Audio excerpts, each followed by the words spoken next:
Yan na, nakuha na natin. Yung ano, yun yung naano natin, oh. Papantay ko ha. Pantay ba yan? 900 ang laman ng ano. Ay ngayon, nagbawas siya ng 100 ml. 800. 1554 yung ano ko eh. Odo eh, bago ko change oil ngayon. Oh, para ano kayo na ano siya.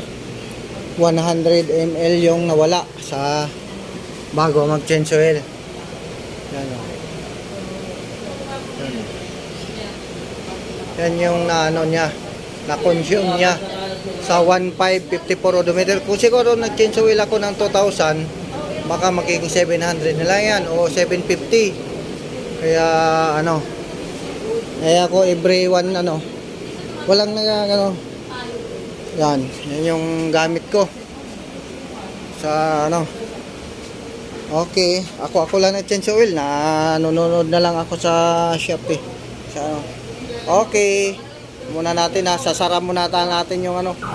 Yun oh, nalagay na natin takip nung sa langis. Ito naman sa gear oil, tatanggalan natin. Dilim na eh.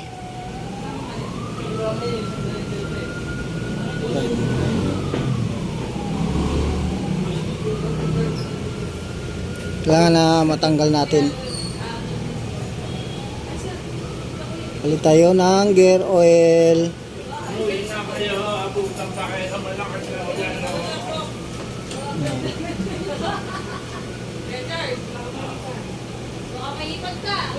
Yan. Tumutulo na, kita nyo. Yan.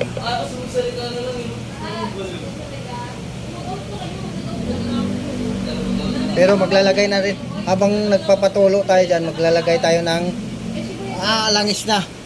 So nalalagay natin dito sa gilid oh. Nabuksan na natin to eh. Ano na eh. Ha? Hindi pa, nag-change oil pa ako eh. Hindi pa tapos eh. Mamaya pa. Tapos. Yan. Okay. Mamaya ko na yan pag naka ano na. Yan. Yan oh. Kanina pa to tumulo eh. Kunin natin kung ilan ng ano. Oh.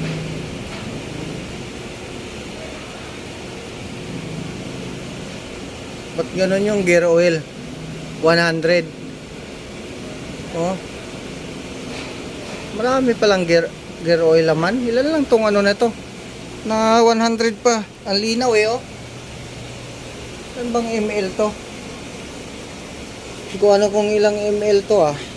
Yung gear oil ah. 120.